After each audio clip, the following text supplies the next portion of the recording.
देशातील शिल्लक साखर चोरट्या मार्गाने पाकिस्तान आणि इतर शेजारील देशांना विकली की काय अशा आशयाचे पत्र माजी खासदार व स्वाभिमानी शेतकरी संघटनेचे अध्यक्ष राजू शेट्टी यांनी केंद्र सरकारला पत्र पाठवून विचारणा केली आहे। सध्या साखरेचे वाढलेले दर सर्वसामान्य जनतेला परवडणार नाहीत। साखरेचे उत्पादन होऊन देखील साखरेचे दर का वाढलेत या सगळ्या प्रश्नांवर बोलत असताना शेट्टी यांनी आश्चर्यकारक असे मुद्दे उपस्थित केले। देशाचे गृहमंत्री अमित शहा, मंत्री प्रल्हाद जोशी या सगळ्याला जबाबदार असून यांची सखोल चौकशी व्हावी अशी शेट्टी यांनी मागणी केली आहे। आज बाजारामध्ये जे साखरेचे दर कडाडलेले आहेत हे अनैसर्गिकरित्या झालेली ही वाढ आहे। त्याला काही एक कारण नाही, कारण साधारणपणे मागणी आणि पुरवठ्याचा रेशो बिघडला तरच भाव वाढतात किंवा कमी होतात। इथं वर्षाची एकूण गरज आपली आहे 270 ते 75 लाख टन आणि प्रत्यक्षामध्ये गेल्या वर्षी जेव्हा साखर कारखान्यांचा सीझन सुरू झाला तेव्हा मागील वर्षाची 47 लाख टन साखर शिल्लक घेऊन सीझन सुरू झाला आणि गेल्या वर्षभरामध्ये इथेनॉलचं उत्पादन घेऊन सुद्धा 291 लाख टन साखरेचं उत्पादन झालं। म्हणजे 291 लाख टन अधिक 47 म्हणजे 338 लाख टन साखर ह्या सीझनमध्ये आपल्याला उपलब्ध होती आणि त्या तुलनेनं आपल्याला गरज होती फक्त 270 लाख टनाची। 8 लाख टन साखर निर्यात झाली, म्हणजे 330 लाख टन साखर शिल्लक राहिली।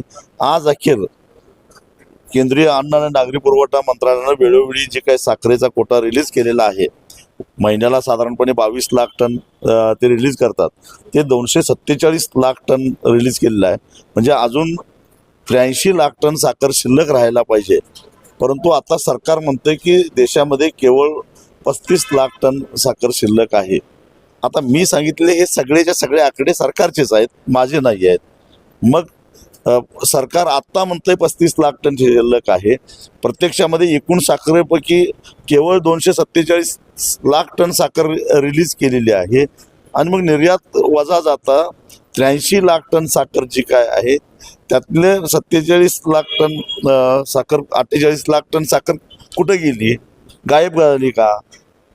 मग त्याच्या दोन शक्यता निर्माण होतात। एक तर जो काही कोटा दिलेला होता ज्या त्या महिन्याचा तो कोटा तोडून काही कारखान्यांनी कोट्यापेक्षा जास्त साखर पूर्वी कमी दरामध्ये विकलेली आहे, म्हणजे 3700 ते 3800 रुपये क्विंटल, आणि काही व्यापाऱ्यांनी ती खरेदी करून आपल्याजवळ दाबून ठेवलेली आहे। कारण अनेक साखर कारखानदार हेच व्यापारी आहेत, ते लक्षात घ्या।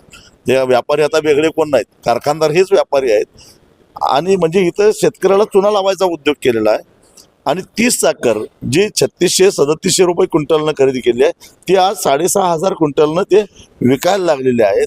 आणि हे सगळं याच्यावर नियंत्रण ठेवायचं काम केंद्रीय अन्न आणि नागरी पुरवठा मंत्रालयाचं असताना त्यांनी याच्यामध्ये काहीच केलेलं नाही। देशामध्ये 35 लाख टन साखर शिल्लक आहे असं केंद्र सरकार म्हणतं, त्यातली 25 लाख टन तर महाराष्ट्रातच आहे।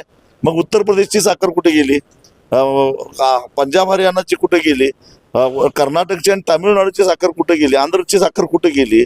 म्हणजे याचा अर्थ महाराष्ट्र वगळता इतर राज्यातल्या कारखान्यांनी जे काही रिलीज मेकॅनिझम होता तो स्वीकारलेला नाही आहे किंवा तो पाळलेला नाही आहे आणि त्याच्याबद्दल कारवाई करण्याचा प्रयत्न केला गेला नाही। ह्या 48 लाख टन साखरेपैकी काही साखर व्यापाऱ्यांनी खरेदी करून दाबून ठेवलेली आहे आणि ते आता चढ्या दरानं विकून पैसा कमवत आहेत।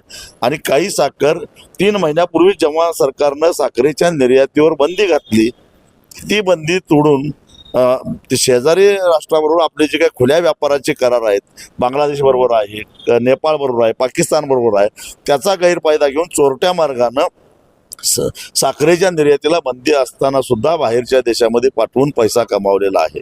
आणि मग बाहेरच्या देशामध्ये एवढ्या मोठ्या प्रमाणामध्ये साखर जात असताना आमचे केंद्रीय गृहमंत्री काय करत होते? त्यांची जबाबदारी, एक गृह खात्याची काही जबाबदारी होती का नाही? एवढ्या देशाबाहेर एवढ्या मोठे ट्रक भरून, कारण ते 48 लाख टन म्हणजे जवळपास 3 लाख ट्रका झाल्या। एका ट्रकमध्ये साधारणपणे 15 लाख टन साखर बसते। एवढ्या मोठ्या प्रमाणात ट्रकमधून हे साखर जात असताना गृह खातं काय करत होतं? म्हणजे या ठिकाणी केंद्रीय गृहमंत्री असतील किंवा केंद्रीय अन्न नागरी पुरवठा प्रल्हाद जोशी असतील किंवा अमित शहा असतील, हे दोघंही जबाबदार आहेत आणि याची सखोल चौकशी झाली पाहिजे। हीच मागणी मी पंतप्रधानांना पत्र लिहून केलेली आहे। जर महागाईची झळ लोकांना बसत असेल, जी साखर 4,000नं विकत घेतली पाहिजे ती 6,000नं आणि 7,000नं विकत घ्यावी लागत असेल, तर हे वरचे 3,000 रुपये ग्राहकांच्या खिशातले गेले आहेत. त्याला जबाबदार सर्वस्वी केंद्र सरकारचं, राज्य सरकारचं धोरण आणि हा रिलीज मेकॅनिझम जे आहे ते नीट राबवायची जबाबदारी ज्या राज्य सरकारवर राज्य सरकारांची आहे आणि केंद्र सरकारला आपली जबाबदारी टाळता येणार नाही, म्हणून मी हे पत्र लिहिलेलं आहे.